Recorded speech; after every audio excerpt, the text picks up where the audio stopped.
السلام عليكم ورحمة الله وبركاته. ازيكم حبايبنا؟ عاملين ايه؟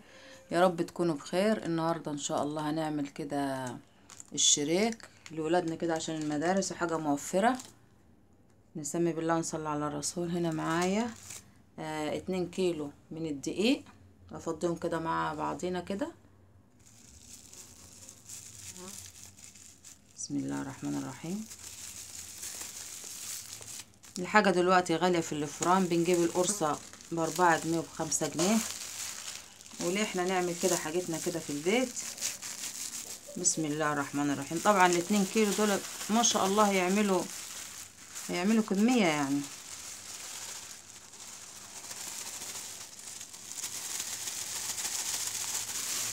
الاكياس دي مش هرميها طبعا، هغطي بيها العجينة. بسم الله الرحمن الرحيم.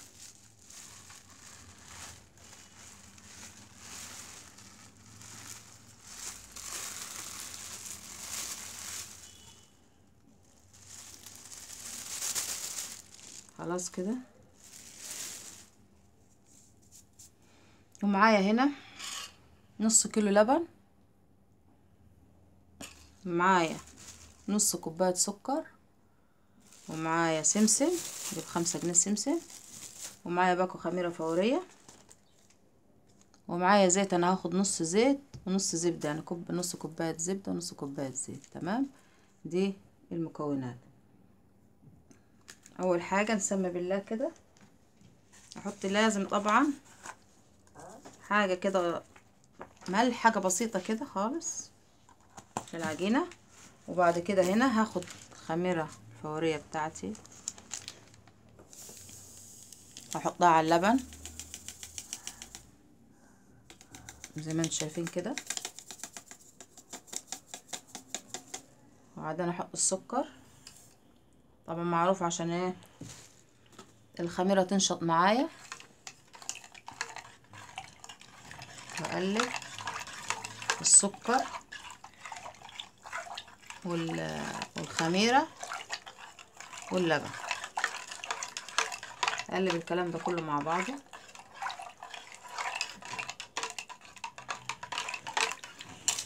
بعد كده ايه احط بقى ايه السمسم، مش كله، خلي الباقي كده احطه على الوش. تمام.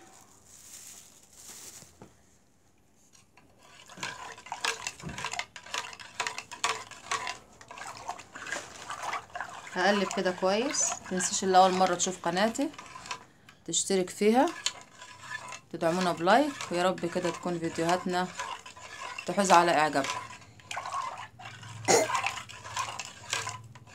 معلش يا جماعه، انا بنزل لكم الفيديوهات متقاطعه لان التليفون عندي بايظ والله. فالبرنامج اللي انا بعمل منه مونتاج يعني وكده، الجهاز بتاع التليفون بتاعي مش جاي عليه. فانا بنزل لكم بقى وصفاتي كده ايه جزء جزء، لاني انا تليفوني بايظ والله. وربنا يسهل ان شاء الله ونجيب واحد. هنا حقيت السمسم وحقيت الملح، اديله كده تقليبه. تمام. احط بقى ايه يعني حوالي كده نص لا من الزيت. ممكن تحط الزيت على اللبن والسمنه وكله يعني في العقد، مش مشكله. نحط بقى الزبده، لو عايزه تسيحيها ماشي، لو عايزه تحطيها كده ماشي، مش مشكله. عندي اللبن دافي، لازم اللبن عندك يكون دافي عشان الخميره تنشط معايا اهو. وطبعا كميه اللبن دي مش هتكفي للعجين، انت طبعا هتعجني بميه دافيه، وتكون العجينه معاكي ايه متوسطه كده، ما تكونش لا ماسكه قوي ولا ايه تخينه قوي. احط بقى معلقتين زبده كده.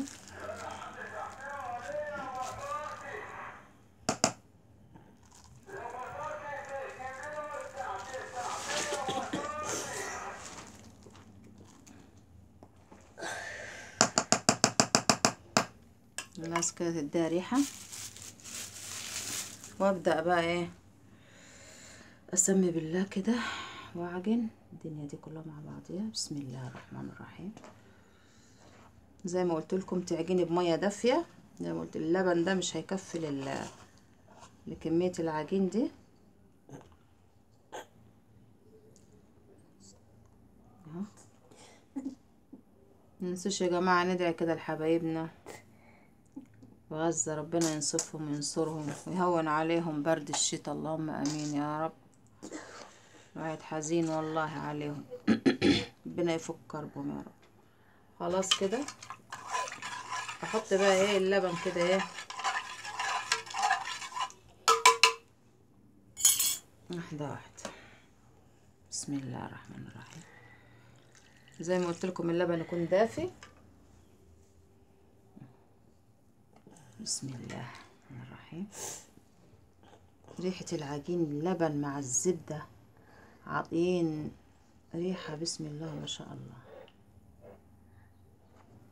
انا عجنته بدري النهارده شويه عشان ادوك شايفين الجو تلج، وبياخد ايه وبياخد وقت في الخمر ده. اقلب افرك كده الزبده معايا قوي كده.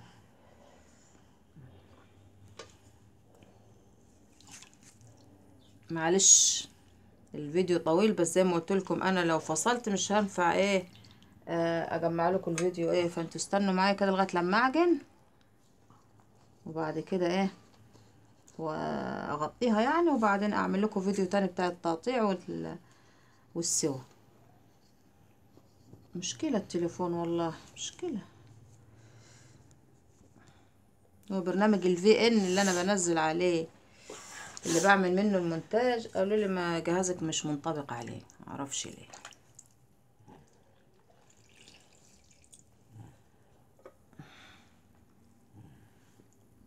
بسم الله الرحمن الرحيم.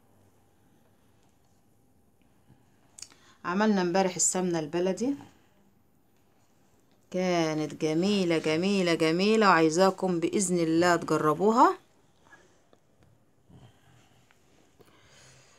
هتعجبكم. جبت نص كيلو ليا، بس الليا دي بتبقى ايه بتبقى طازه وحلوه يعني. حطيت عليها شويه ملح ورقتين لورا وشويه ميه، وحطيتهم ايه على البوتاجاز لغايه الميه لما قصرت، وبعد كده حطيت ايه حطيتهم في الكبه وضربتهم عملوا زي العصير كده، زي عصير الجوافه بالظبط. حطيت عليهم نص كيلو لبن، وحطيت عليهم كوبايه زيت، وسبتهم يقصروا مع بعض زي ما كأنك بتسيحي زبده بالظبط. طلعت ما شاء الله ما شاء الله حاجه جميله، ويا ريت تجربوها، تلاقوها موفره وحلوه وحاجه مضمونه ونظيفه وصحيه في نفس الوقت.